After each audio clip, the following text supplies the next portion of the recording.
Halo sahabat Fakta semua, kita ketemu lagi di acara podcast Fakta.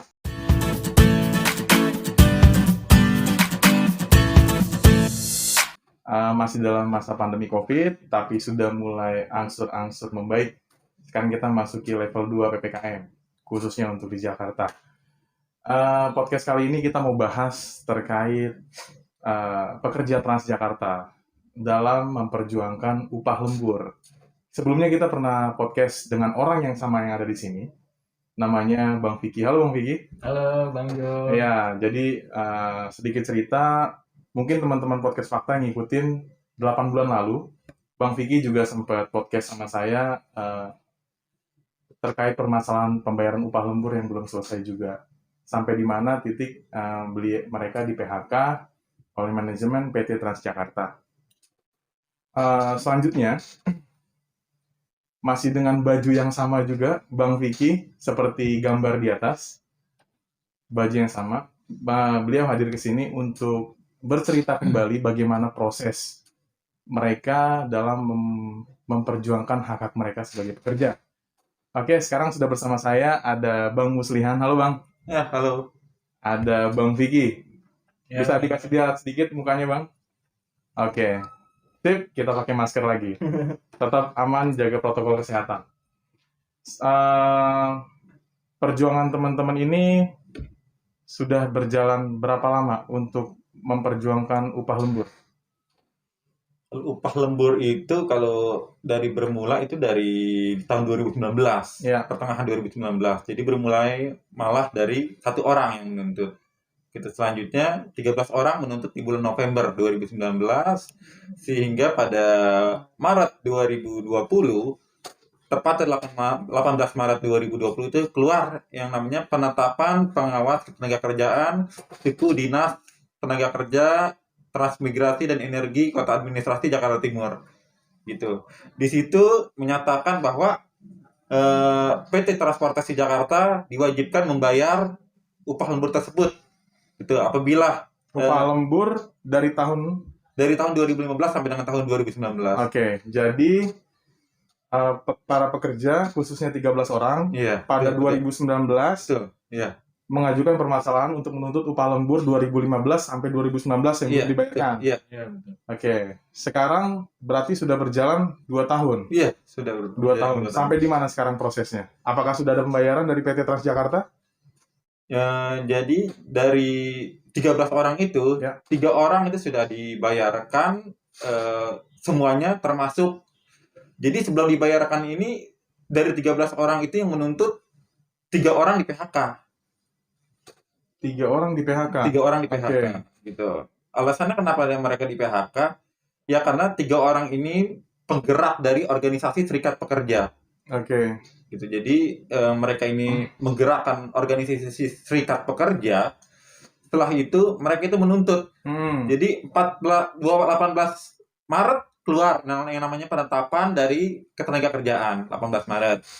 Enggak begini Bang Muslian. Yang mau saya tanyakan adalah teman-teman ini menuntut upah lembur 2015 sampai 2019. Betul, iya. Ada 13 pekerja yang menuntut. Iya.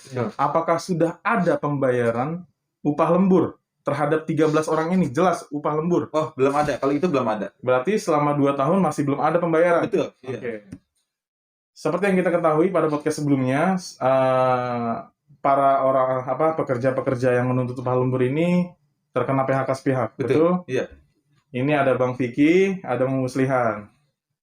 Di PHK di bulan apa tahun berapa, Bang? Di PHK itu tepatnya di tanggal 31 Agustus tahun 2020. Ya. Adapun alasan PHK-nya yang tertulis di dalam surat PHK karena melanggar peraturan perusahaan dalam kategori berat. Oke. Yaitu pasal 46 ayat 20 yang bunyinya kurang lebihnya dengan sengaja tidak melaksanakan SOP sehingga menyebabkan kerugian bagi perusahaan. Dan selanjutnya pasal satu lagi yang dikenakan yaitu pasal 46 ayat 24 yang berbunyi merencanakan atau melakukan aksi unjuk rasa atau menganggap kerja yang tidak sah yang mempengaruhi operasional kerja dan pelayanan. Oke, jadi saya harus jelaskan lagi, teman-teman ini di PHK karena melakukan aksi atau pengaduan di depan muka umum, di depan Kementerian Ketenagakerjaan. Iya, betul. Dan dari PT Transjakarta menggunakan pasal yang tadi disebutkan Bang Muslihan sebagai alasan melakukan pemutusan hubungan kerja. Iya. Padahal teman-teman ini sudah menyampaikan aksinya tersebut akan mengadakan aksi kepada kepolisian setempat. Iya, jadi kami sebelum melakukan aksi itu, kami sudah menjalankan sesuai dengan undang-undangnya ada. Oke. Gitu. Jadi diantaranya seperti Undang-Undang Nomor 9 Tahun 1998 itu tentang kemerdekaan penyampaian pendapat di muka umum. Yaitu di situ dijelaskan sebelum melakukan aksi 3 kali 24 jam harus menyampaikan pemberitahuan terlebih dahulu. Gitu. Dan pada saat aksi pun ada kepolisian setempat di situ kan? Betul. Oke. Sekarang yang mau saya tanyakan lagi sekarang Bang Vicky. Di PHK dari Agustus 2020. Sudah berjalan 1 tahun lebih. Ada nggak etikat baik dari PT Transjakarta untuk minimal kewajibannya adalah membayarkan upah atau gaji selama masa perselisihan, karena kan ini PHK masih dilakukan secara sepihak, belum adanya putusan pengadilan. Ada nggak? Ya itu anjuran dan penetapan dari suku dinas sudah keluar tuh harus dipekerjakan. Enggak, yang mau saya tanya, ada nggak kira-kira selama masa perselisihan nggak ada, malah BPJS itu malah ditutup sama Transjakarta. Saya udah konfirmasi ke BPJS, yang nutup itu Transjakarta. Jadi kita nggak bisa berobat, nggak ada dapat gaji, nggak ada pembayaran. Jadi dari PT Transjakarta tidak ada pembayaran upah selama masa perselisihan, ditambah BPJS Kesehatan dinonaktifkan. Iya. Yang saya mau tanyakan lagi, selama proses perselisihan ini, Bang, ini kan pasti kan sangat mempengaruhi ekonomi keluarga nih. Wah, benar itu. Kalau dari Bang Vicky sendiri, apa yang dilakukan untuk supaya bisa berjalan selama masa perselisihan ini berlangsung? Ya, untuk itu ya ngojek aja paling. Ya ada orang nyuruh apa-apa, kurir saya jalanin gitu. Anak ada berapa, Bang? Anak sepasang. Dua. Iya. Usianya? Yang paling gede kelas 3 madrasah. Oke. Kalau Bang Muslihan anak? Anak 1 umur 3 tahun. Oke. Berasa, Bang, ketika PT Transjakarta tidak melaksanakan kewajibannya? Berasa. Oke. Terus kita tahu di media sosial, di beberapa media pemberitaan juga, teman-teman ini kan melakukan laporan ke kepolisian terhadap manajemen, khususnya direktur utama, lalu kepala divisi SDM, kepala divisi SDM, dan juga kepala Departemen Hubungan Industrial. Oke, terkait PHK sepihak, yang dimana PHK itu hanya dikenakan kepada pengurus-pengurus serikat pekerja. Betul, iya. Betul. Itu laporan bulan apa, Bang? Laporan itu tepatnya tanggal 13 November tahun 2020. Dan dimulainya surat perintah penyelidikan itu baru dimulai tanggal 26 November tahun 2020. Gitu. Jadi udah hampir setahun udah. Jadi laporan ini sudah hampir 1 tahun. Iya, sudah setahun tepatnya. Jadi dari November 2020 di mana, Bang, laporannya, Bang? Di Polda Metro Jaya. Polda Metro Jaya. Subdit Ketenagakerjaan. Iya, DTK, Tenaga Kerja. Oke. Kira-kira Abang melihat progres penanganan dari kepolisian itu seperti apa sampai dengan detik ini?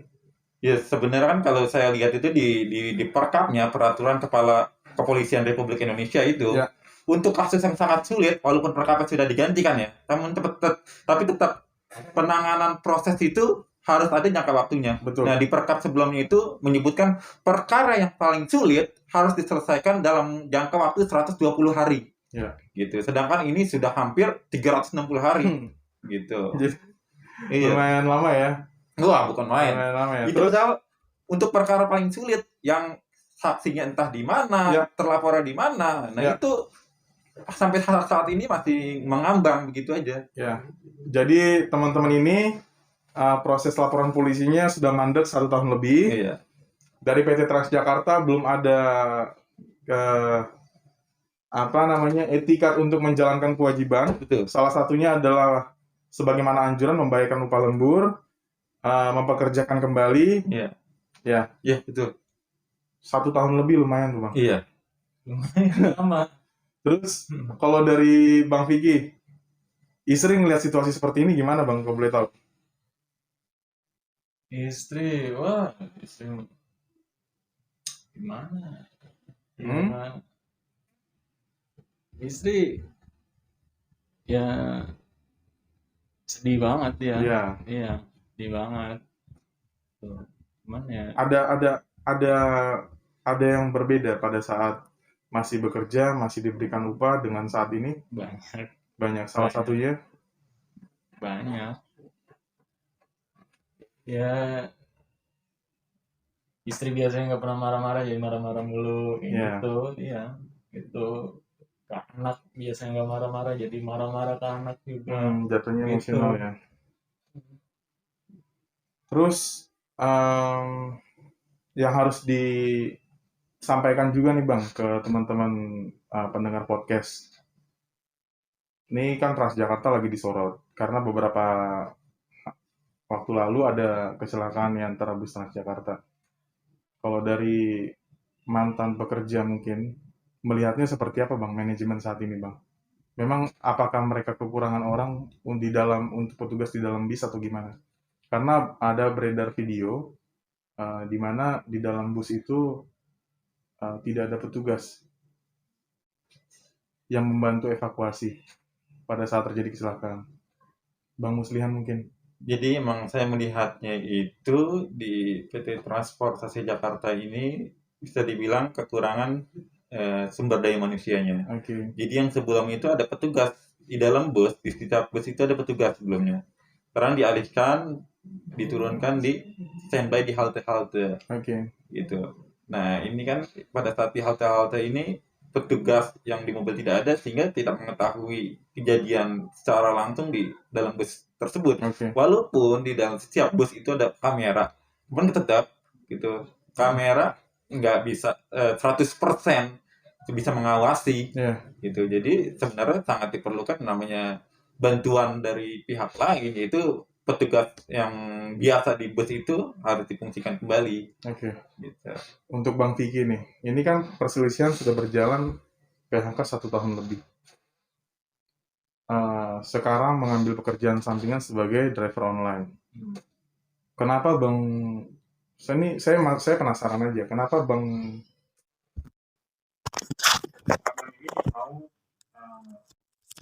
ini mau kembali di PT Transjakarta?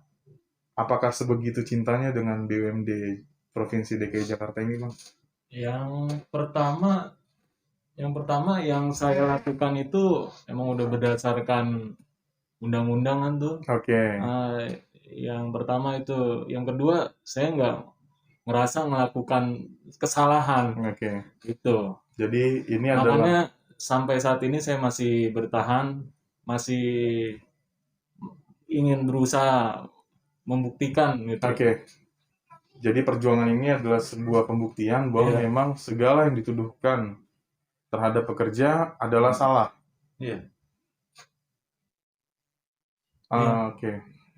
Ada yang mau disampaikan Bang kepada PT Transjakarta dulu?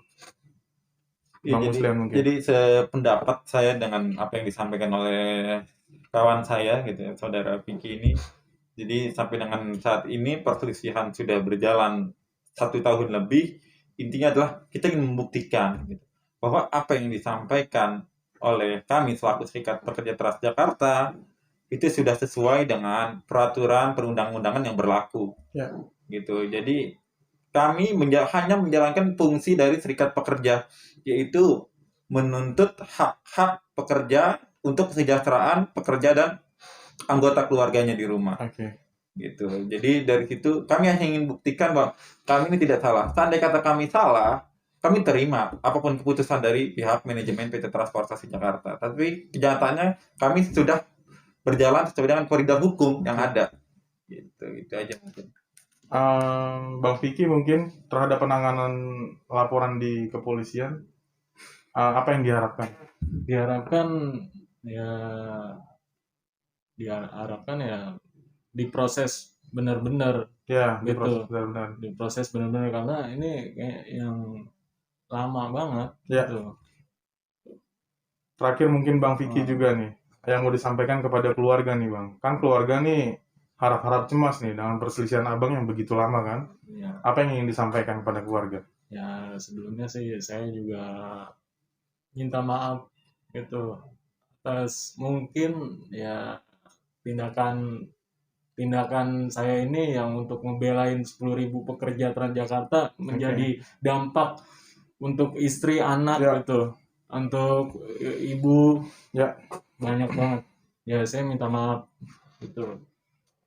Tapi saya dan teman-teman masih berusaha ingin menunjukkan bahwa yang saya jalani ini bukan sesat, Oke. tapi itu yang saya jalanin ini benar gitu.